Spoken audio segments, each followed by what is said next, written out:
Hello दोस्तों, ये आपका भाग 4 है साइंस का और इसमें कुछ महत्वपूर्ण प्रश्न हैं जिनके उत्तर और उनकी व्याख्या मैं आपको बताता हूँ।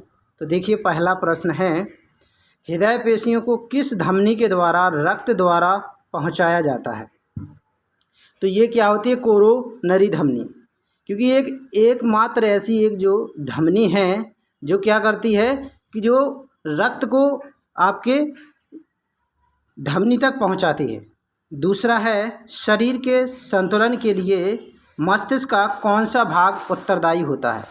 तो हमारे जो शरीर पर जो पूरा नियंत्रण होता है मस्तिष्क का, वो हमारे मस्तिष्क के भाग सेरिबेलम द्वारा होता है।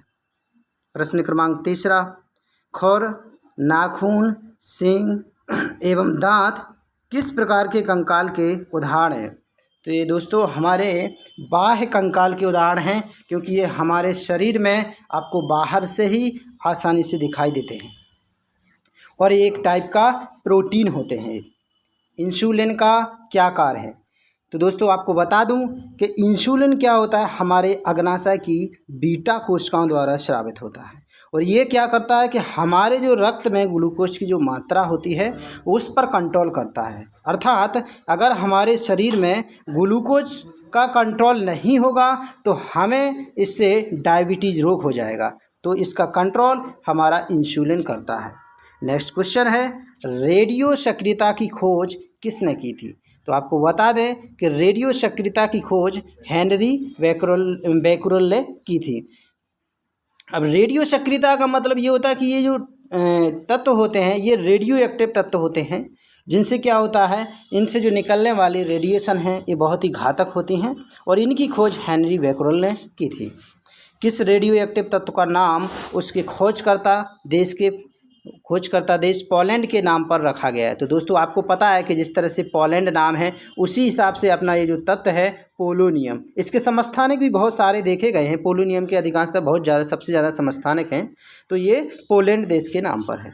नाभिक से निकलने वाले 3 विकिरणों में से किसकी वेधन क्षमता सर्वाधिक होती है? तो आपको पता है कि हमारा जो नाभिक होता है केंद्रक का, जो परमाणु का, तो उसमें से जो किरणें निकलती हैं अल्फ़ा होता है, बीटा होता है, गामा होता है, जिसमें से जो गामा किरणें होती हैं ये आवेश विहीन किरणें होती हैं। इनकी यही कारण होता है कि इनकी जो तीव्रता होती है सबसे ज़्यादा होती है। नेक्स्ट क्वेश्चन है आपका कि तापमानकीय अभिक्रिया पदार्थ की किस अवस्था में होती है? तो तापमानकीय अवस्था, वैसे तो देखिए आपको पता है कि अवस्थाएं जो होती हैं वो 3 मुख्य रूप से होती हैं, लेकिन एक अवस्था जो होती है चौथी वो होती है प्लाज्मा। इसको इसलिए माना गया कि क्योंकि जो सूर्य की जो अवस्था है वो प्लाज्मा अवस्था में ही है, इस वजह से हमारी जो ताप की जो अवस्था है वो क्या है, हमारी प्लाज्मा। नेक्स्ट क्वेश्चन है, सिरका में कौन सा जीवाणु प्रयुक्त किया जाता है? तो आपको पता है कि जैसे सिरका जो आपका हम खाद्य पदार्थों के परिरक्षण में इसका उपयोग करते हैं और इसका जो हमें निर्माण होता है वो एसिटोबैक्टर एसिटी जीवाणु के द्वारा होता है। इसके द्वारा औद्योगिक रूप से आपके सिरका का उत्पादन किया जाता है। नेक्स्ट क्वेश्चन है दोस्तों, किन जीवाणुओं को साइनोबैक्टीरिया के नाम से जाना जाता है? तो देखिए, साइनोबैक्टीरिया ये ऐसे जीवाणु हैं, ये मतलब नीलहरे शैवाल, बिल्कुल सरल जीव हैं, प्राथमिक जीव इनको माना जाता है। तो ये जो आपके नीले हरे शैवालों को हम क्या बोलते हैं, ब्लू ग्रीन एल्गी को, ये हम साइनोबैक्टीरिया के नाम से जानते हैं। धान का वैज्ञानिक नाम क्या है? अब आपको पता है दोस्तों कि जो वैज्ञानिक नाम ऐसे नाम होते हैं जो पूरे विश्व में एक रूपता बनाए रखते हैं, अर्थात इनको भिन्न भिन्न क्षेत्रों भिन्न भिन्न नामों से नहीं जाना जाता है। और वैसे नामों को क्या होता है, स्थानीय नाम अलग होते हैं और नाम अलग होते हैं, लेकिन विज्ञान ने इसी कमी को दूर करने के लिए, ताकि पूरे विश्व में एक नाम से जाने जाएं, ऐसे नामों को वैज्ञानिक नाम बोला जाता है और जो हमेशा लैटिन भाषा में लिखे जाते हैं। और इसका जो नाम है ओराइजा सैटाइवा, जिसे हम वानस्पतिक नाम भी कह सकते हैं। आनुवांशिकता का सिद्धांत किसने दिया था? तो दोस्तों आपको पता है कि आनुवांशिकी का जनक ही मेंडल को कहा जाता था। इन्होंने अपनी बहुत कम उम्र में इन्होंने अपने आनुवांशिक नियमों का प्रतिपादन कर दिया, लेकिन उस समय उनको इनका श्रेय नहीं मिला। लेकिन जब क्यों कारण ये था क्योंकि इनके जो नियम थे वो मैथमेटिकल से रिलेटेड थे, तो लोगों और उस समय जो इनका डार्विन का सिद्धांत प्रचलित था कि उन्होंने बताया था कि मनुष्य की उत्पत्ति बानर से हुई है। तो इस तरह से सभी विज्ञान का ध्यान डार्विन की ओर था, तो किसी ने मेंडल की ओर ध्यान नहीं दिया। और बाद में जब मेंडल की मृत्यु हो जाती है उसके बाद फिर पता चलता है इनकी खोजों का श्रेय, तब जाकर के मेंडल को इसका श्रेय मिल पाता है। ऑस्टियोमेलेशिया नामक रोग में कौन सा अंग तंत्र प्रभावित होता है? देखिए ऑस्टियोमेलेशिया ये एक टाइप का क्या है, एक आपका अस्थि रोग है, और इसमें क्या हो जाता है हमारा पूरा कंकाल तंत्र प्रभावित हो जाता है। किसी तारे का रंग किससे निर्धारित होता है? तो देखिए तारे का रंग उसके ताप द्वारा निर्धारित होता है। क्यों? क्योंकि अगर तारा में अगर कम ताप है, रंग ताप बचा हुआ है, तो वो रेड कलर का होता है। अगर ताप में जितना ज़्यादा तापमान होगा तो उसका कलर उसी हिसाब से अलग रूप धारण करता है। तो इसका रंग जो है तारे के ताप पर डिपेंड करता है। तारे कई टाइप के होते हैं, जैसे श्वेत वामन तारा, ब्लैक होल सुना होगा आपने, लाल तारा। तो ये काफ़ी, ये सब उनके ताप के आधार पर डिपेंड करते हैं। किस गैस से सड़े अंडों की गंध आती है? तो अब सड़े अंडों जैसी गैस की जो गंध आती है वो आती है हाइड्रोजन सल्फाइड H2S। तो ये क्या होता है कि हमारा ये H2S का एक मुख्य यौगिक है, और इससे जो गंध आती है बिल्कुल सड़े अंडे जैसी की होती है।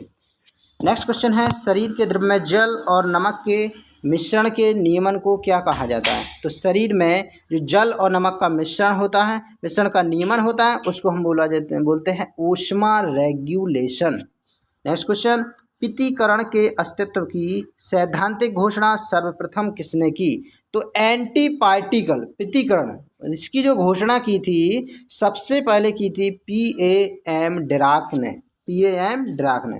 ध्रुवण पोलराइजेशन किस प्रकार की तरंगों का गुण है? तो देखिए ध्रुवण अनुप्रस्थ तरंगें जो आपकी ट्रांसवर्स तरंगें होती हैं अनुप्रस्थ, उनका एक विशेष गुण होता है। लार या सलाइवा किसके पाचन में सहायक होती है? तो देखिए हमारा पाचन की क्रिया मुंह से स्टार्ट मानी जाती है। ये नहीं कि आपका आमाशय या वहाँ से स्टार्ट में, नहीं, हमारी पाचन क्रिया बिल्कुल मुख से प्रारंभ होती है। और सर्वप्रथम जो आपका स्टार्च के पाचन में लार सहायक होती है। पित्तरस का निर्माण कहाँ होता है? तो आपको पता है कि हमारे आमाशय के पास पित्ताशय होता है, उससे क्या निकलता है? पित्तरस निकलता है, जो यकृत से स्रावित होता है। और ये हमारी जो छोटी नली होती है, जो हमारी छोटी आंत होती है, वहाँ जब मिलता है ये आमाशय से, तो उस स्थान पर जो प्राथमिक भाग होता है वहाँ पर ये मिलता है इससे। नेक्स्ट क्वेश्चन है, इंसुलिन रक्त में किसकी मात्रा को नियंत्रित करता है? तो ये क्वेश्चन रिवाइज हो चुका है। ये आपका किसकी मात्रा को नियंत्रित करता है? ग्लूकोज की मात्रा को नियंत्रित करता है। अगर ये इंसुलिन इसकी मात्रा में कम हो जाती है स्रावित होना, तो फिर क्या हो जाता है? शरीर में ग्लूकोज की मात्रा बढ़ जाती है, जिसे डायबिटीज़ बोला जाता है। डायबिटीज़ के मरीज के लिए इंसुलिन का क्या कार्य है? तो इसका काम ये है, क्योंकि आपका जैसे आपने देखा था कि ग्लूकोज की मात्रा को नियंत्रित करता है, तो हमारा ये इंसुलिन हार्मोन डायबिटीज़ के मरीजों में अधिकांशतः ग्लूकोज की मात्रा में ही वृद्धि हो जाती है, तो उसको रोकने का काम करता है, अर्थात रक्त में चीनी के स्तर को ये क्या कर देता है? नियंत्रित कर देता है। नेक्स्ट क्वेश्चन है, उस एक अधातु का नाम बताइए जो प्रकाश को परावर्तित कर सकती है। तो वो अधातु जो आपका है हीरा। अधातु हीरा हमें चमकदार क्यों दिखाई दे? क्योंकि उसका एक विशेष गुण यही होता है कि वो प्रकाश को परावर्तित कर सकता है। ग्रहों की गति के नियम किसने प्रतिपादित किए? तो देखिए वैसे आपने गति के नियम न्यूटन के भी पढ़े होंगे, लेकिन ये नियम ग्रहों के हैं, तो इसके बारे में जो केपलर वैज्ञानिक हैं उन्होंने इसको प्रतिपादित किया हुआ था। नेक्स्ट क्वेश्चन है, समान ताप पर हाइड्रोजन, ऑक्सीजन और नाइट्रोजन में ध्वनि की चाल किसमें सर्वाधिक होती है? तो देखिए अगर टेम्परेचर समान हो तो इसमें सबसे ज़्यादा जो ध्वनि की चाल आपकी हाइड्रोजन में होगी।